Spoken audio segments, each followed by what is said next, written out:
Welcome to Talking Property. Today I'm joined by Australia's best property analyst, Louis Christopher, as we discuss the state of the Sydney property market. Louis, thanks for joining us. Good to be with you once again, Peter. Louis, coming into 2024, there was a range of forecasts from experts such as yourself as to what would happen with Sydney property. And I must say, unlike previous years, the spread as to what experts thought were going to happen this year was wider than it's ever been. So let's go straight to the numbers. What has happened year to date in the Sydney property market? For the Sydney housing market, housing prices are up so far in 2024. We've got it up by about 2.5%. Okay, so it's just running a slightly above the rate of inflation, given inflation's around mid-threes. Yeah. And you're saying annualised there, we're running at about 5%. That's right. Why were the experts so conflicted this year as to what would happen with Sydney property prices? Well, Peter, I would argue each year they're always conflicted, but yeah, I hear you. Yeah, there was some outliers out there. Look, it's difficult to forecast housing prices per se. Very difficult to begin with. There's so many X factors out there that can play out through the course of the year through interest rate changes, taxation changes, migration changes, supply changes, of course, and all that can influence the housing market. Our forecasts were that we would see essentially a flat to falling market depending on where you were around Australia. We were very bullish on the Perth and Brisbane and Adelaide housing markets, and on going back to Sydney, our forecast was that housing prices could fall a little. The forecast was that we believe prices might change somewhere between -3% to +1%. So we might bring up this slide here, which is our base case scenario, which you had Sydney -4 to flat. -4 to 0% is our forecast, that's right. Yeah, indeed. So we're at the halfway mark of the year. As you say, it's up 2.5% for the year, annualised, suggesting 5% growth. How are you feeling about your base forecast? Market's looking as though it's moving a little bit better than what we expected. We're at the half-year point. There is still the possibility that we could see housing price falls in Sydney for the second half of the year. So we're not ruling out our base case at this point in time for Sydney, but I've got to say, yes, the market has done a little bit better than what we expected. We'll talk more about immigration numbers shortly, but if we do go to scenario 3, late last year, that was actually my preferred scenario of the ones you put forward, because I felt that the government would tell the public what they wanted to hear on immigration, then continue to stay the line, which would inevitably push Sydney property prices up and Sydney rents due to the lack of dwelling supply. Of those scenarios, where do you think scenario 3 rests in terms of probability coming up on the right side up? The probabilities have increased somewhat. So when we look at the more recent data from the Australian Bureau of Statistics, they release net overseas arrivals. And for the data through to April, which is what they have, that data was actually a little bit more positive than what we expected. But we're still not ruling out a fall in the growth rate of net migration for the second half of the year. And unfortunately, given the lagginess of the data from the ABS, we won't actually know the true net migration numbers until we get to about November for the first half of the year. So at this point in time, that's the big unknown. What the actual population growth rate will be for this year. Now, if we do get a population growth rate of greater than 500,000, it definitely puts our third case scenario in play. And when I look at those numbers, yes, they're more in line with what is happening right now, which is interesting. That said, some of these cities are moving a lot stronger than what we anticipate. For example, Perth. Perth's already up by about 10%. For the 6 months. Coming off a very low, essentially depressed base, Perth, isn't it? That's right. As Brisbane was 2-3 years ago. But with the rapid rise, and it has been a rapid rise across 23 and 24 for Perth. Louis, we're talking numerically about the population growth. I want to go to a more nuanced point though, and that's the profile of the people that are coming into the country. because unlike recent times, it seems to have changed, and the change in profile seems to be benefiting or fueling the housing market further, if I can say that. If I go to a point that we heard in the commentary late last year, that more millionaires moved to Australia than any other country last year. And when you look at the global geopolitical space, Australia and New Zealand were considered safe havens away from a lot of the troubles that seem to be happening elsewhere. Yes. And if I can bring up our next slide here, we see headlines like this: foreigners buy $5 billion worth of Aussie homes, where in the past, people coming into the country, we associated them more so with students and backpackers and people here on a working holiday. But have we seen a change in the profile where we're seeing more cashed up professional people coming in on what's a relatively weak currency and taking advantage of that in the housing market? Right now, there's no hard data for 2024 that we can point to say that's exactly happening. But I wouldn't be surprised that it's happening. Yes, let's recall too that wealthy foreigners can actually buy their way into the country with special visas if they have a certain net worth amount, and many of them do. So is that partly why we're seeing such a strong upper end of the housing markets, because it is that wealthy overseas investor that's coming in and buying their way in? Yes, I think in part it is that. But once again, I'm an analyst, Peter, and we can only speculate because there's no hard data at this point in time. So when you see a headline like that, do you go, well, this is a beat up, or do you say, that's interesting, I want to see further analysis on that? I want to see further data. Yeah. That's speculation. Yep. They're not really basing it on more recent data. Right. Okay, so that we have data from the Foreign Investment Review Board that only updates annually. Okay, and the last count they had, that was only through to 30 June 2023. So a lot's transpired since then, of course. Of every 10 immigrants that come in, net 10 immigrants that come into the country, how many land in Sydney? Any sense of that? Yeah, Sydney is their number one go-to city, closely followed by Melbourne. So it's Sydney and Melbourne that has the lion's share of net overseas migration. And then what you see after that is Brisbane. And then it filters out through to the other states through interstate migration flows. Yeah, so is there anything the government can do there to incentivise people to head to parts of the country that probably would welcome population growth and therefore economic activity around that? They could certainly bring in taxation incentives to do that. They could try and force the hand of foreigners to say, all right, well, you're going to be allocated to this area, but there'll be nothing to stop those people moving to where they really want to go to. So to me, I think the answer would be yes, taxation incentives to live in certain areas might be to play to address this. Louis, changing tack now, we caught up with you in late 23. Yeah. And at that time, there was a sense that interest rates were on hold for the time being. Yes. And then we came out of Christmas, and whether the RBA were responsible for this messaging or analysts and the media misinterpreted it, certainly Jerome Powell in America flat out said to the public that rate cuts are coming, and people jumped to the conclusion that rate cuts were coming here in Australia. So whilst the property market has risen 2.5% in Sydney for the first half of the year, as a real estate agent, I felt most of that growth packed on in February and March, as buyers, probably unwisely in hindsight, were factoring in the rate cuts they were told they were getting, which now seem unlikely. I strongly agree with you. I noticed too that at the beginning of the year there was a lot of media speculation and expectation, outright expectation, that an imminent rate cut was coming. And I think market participants at the time, both buyers and sellers, were essentially pricing in an imminent rate cut. It didn't materialise. And I'm not overly surprised, because I think in more recent times, the RBA has been more guarded in terms of where they think interest rates are going to go following their famous no rate rises until 2024 statement they made some time ago. So they've been on the record as saying, look, it's a very uncertain environment. Interest rates could go either way.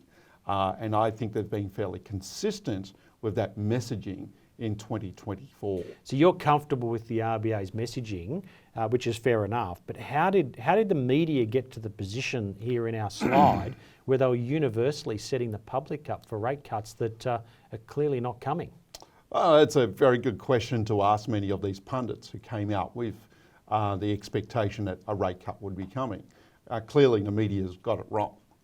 And I don't think they can really point to something that the RBA specifically said, other than the more recent statements on monetary policy. The RBA has probably been a little bit less aggressive about a rate rise, and they're being more open to, hey, rates could go either way.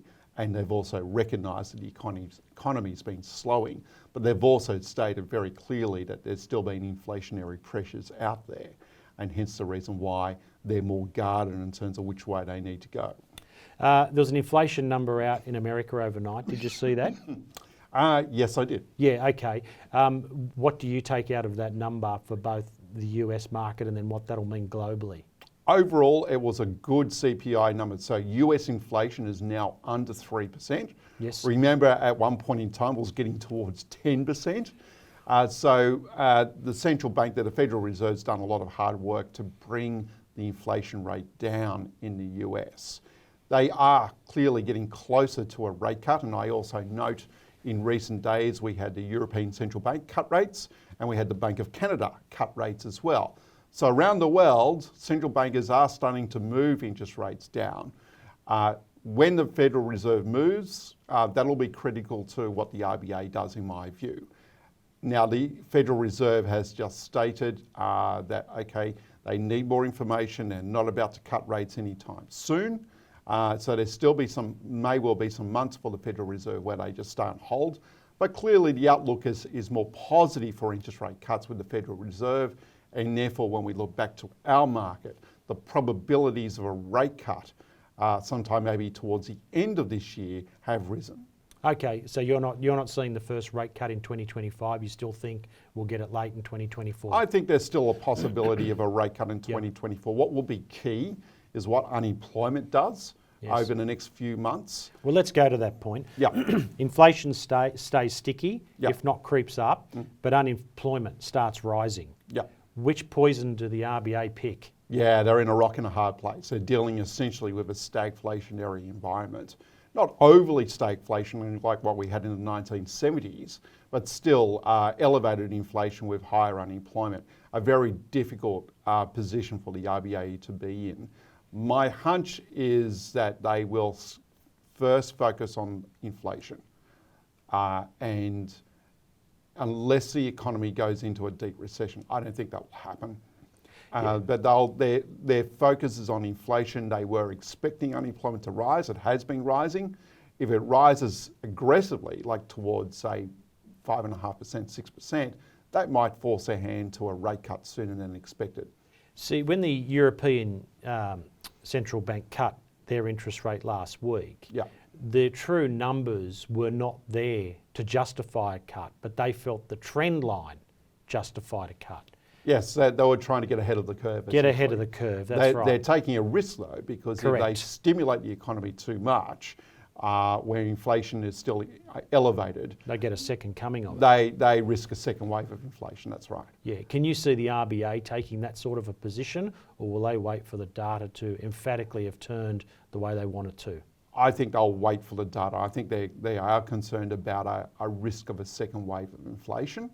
I got to say though, on the data in terms of oil prices, the raw commodity prices, that would suggest that the probabilities of a second wave of cost push inflation, that's what it is fundamentally when you look at commodity prices pushing up overall prices, that's come back a bit. So I think the probabilities of a second wave of inflation have lowered a little, but we cannot rule it out at this point in time. And yes, there is still a risk that if you stimulate demand, you're pushing the economy up against its capacity constraints real quickly. And that's the political debate at the moment, isn't it? The Liberals are saying to the Labor Party, you're creating domestic inflation. If you're managing the economy better, inflation would be lower. Labor are saying, understandably, it's global inflation. We're just at the end of the line. Look, I think they're both right to an extent. It's what we call in economic terms, cost push and demand pull inflation. And we've seen a bit of both with this cyclical increase in prices over the last few years. Louis, I want to go to household budgets specifically. Coming out of COVID, we were told that households were sitting on record savings. Yes. And have we got any sense of whether households collectively are running cash flow negative, living off savings, or at these current interest rate settings, are households running cash flow positive? So the data on savings rates is that we've seen a material fall in savings rates. So at one point in time, if I recall, during COVID, we had saving rates greater than 10%. And I think the latest numbers suggest that's fallen to about 2 to 3%. We've definitely been eating into our savings to get by with these rises in interest rates. So that's got a limited lifespan, if you like.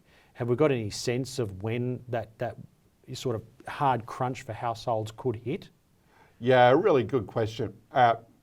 It could happen any time, no doubt about that. Interest rates where they are at the moment are definitely contracting the economy, and we can tell that through the rise in unemployment, the fall in retail spending. So to your point, I think it's kind of happening, but not in a real recessionary crush way. Keeping in mind, of course, we've been having for a number of quarters now a per capita recession. So our living standards have been falling in this country for the last 12 months now. If you follow the messaging from central banks across the world, this is the sense that I get, but I'm happy for your input on this. I'll be keen for your input on this. You get the sense that central banks know there's a crunch point not too far away, which is why they're messaging to the public, we feel your pain, we see your pain, and we will react with rate cuts when the time is right. It's almost like their intelligence is telling them there is an inflection point where the economies can't take much more of this rate pressure. Is that a fair comment or not? I think that is a fair comment, but they can only act with the data they have. Yes. So one key piece of data is we've discussed is the unemployment rate. I think that would, what you discussed, would manifest itself into dramatically higher unemployment. Now, we haven't seen that across the world yet. There's been a tick up in unemployment, but not aggressively so. Now, if we were to see a deep move into higher unemployment, as mentioned before, I think that would force the RBA's hand and would force the Federal Reserve's hand. And as we've seen with the ECB and the Bank of Canada, some of these central banks are trying to preempt that to try to be ahead of the curve. But and if they pull it off, they're heroes. And if they don't, then they've got a second wave of inflation on their hands, which will put them in a far worse position than what they are now. High stakes poker. Indeed.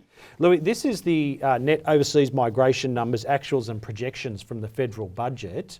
I just want to talk about the rental market and to the sales market to some degree. Yeah. The government, as we all know, have flooded the place with overseas migration, but they are promising in their projections 2024, 25, 26 to effectively halve the number of people they let into the country from its peak. Based on the fact that demand is fully stocking the housing market at the moment, what happens to the rental market if 260,000 people a year continue to come in and we're not building enough dwellings? Well, we're certainly not building enough dwellings right now for 260,000 people. It seems as though for this year we'll complete somewhere around 130 to 150,000 dwellings, and I've actually reduced our estimates. We were thinking it would be about 150 plus, but no more than 160.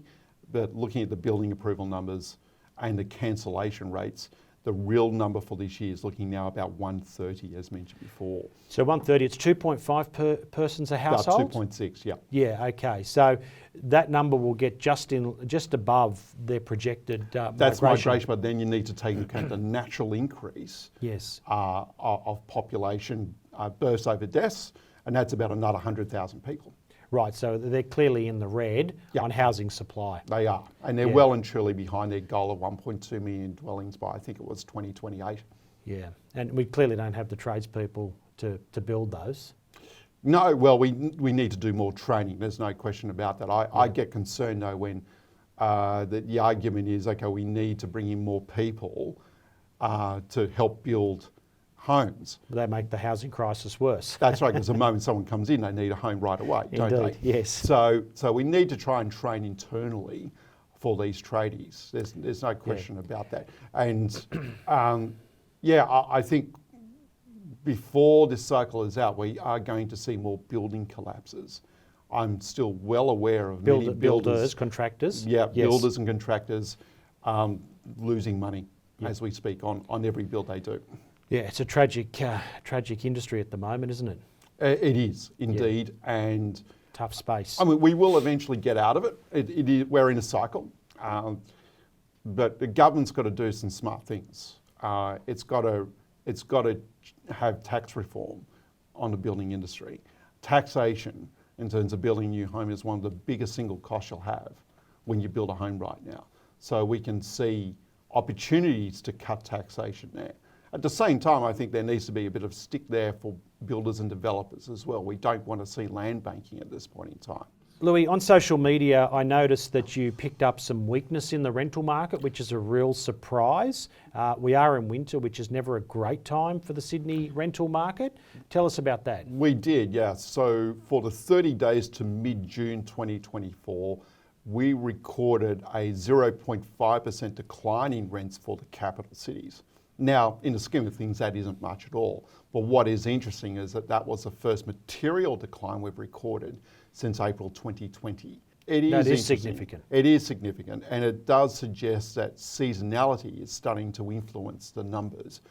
And I couldn't have said that for 2021 and 2022. The rental market was rising like crazy, that there was just no seasonality feeding through.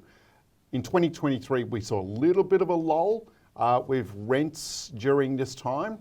This year, we're seeing a little bit more of a lull, and that's interesting. It's potentially suggesting that we're getting through the worst of the rental crisis, but I must say we're not at the end of the rental crisis by any means. It'll kick again in the warmer months. But it is interesting, and going deeper into the numbers, where we saw the greater rental falls were actually in the upper market for Sydney houses, top end of the rental market in Sydney. So we recorded, if I recall the numbers, about a 2.5% decline for properties towards the top end, Sydney's east and Sydney's in the west, and Sydney's lower North Shore, as well as Sydney's northern beaches, recorded the bigger falls in rents during the last 30 days. And do you think that's a function of the immigration numbers coming down, as the government told us they were year on year in the budget, or is it more a function of tenants are maxing out on price and in this cost of living crisis are hunting cheaper dwellings? I think it's still more the latter, though I do believe that the reduced number of students out there is also impacting upon the inner city market as well. We recorded a rise in CBD vacancy rates. But going to the point of why would more affluent properties be recording falls in rents? Potentially it could be because the local economy in Sydney is starting to slow. We often see this when we see a slower Sydney economy, that the top end of the rental market starts to come off. Yeah, but we're not seeing that in the top end of the sales market, are we? Not as yet, though. Yeah. You wouldn't say that the top end of the sales market's skyrocketing. Yeah. It all depends. Not like it was last year. Not like it was last year. So I like to follow closely the property price range of about 2 million through to about the 5 million mark. Yes. And I'm noticing a bit of a slowdown in that range for Sydney. I would have to say indeed that for that range, that the market's flatlined. Yeah. Now you've picked up we'll close on this point. You've picked up a 2.4% increase in property prices for the first half of the year. What has been the best performers amongst that, Louis? So that would be the middle end of the market, the unit market in particular. Okay. Keeping in mind 2.4% is not exactly shooting the lights out. It's almost flatlining. So we've seen a lot of patchiness in the Sydney housing market at all parts of the market. I couldn't really point to any part of the Sydney market which I could say is booming right now. Yeah. I hear you. I think you've seen the very top end, seen some very interesting sales transactions, which would suggest that the most affluent properties are still doing well. And you might be right. It's very difficult to actually get good data on that very top end of the market because it's so micro.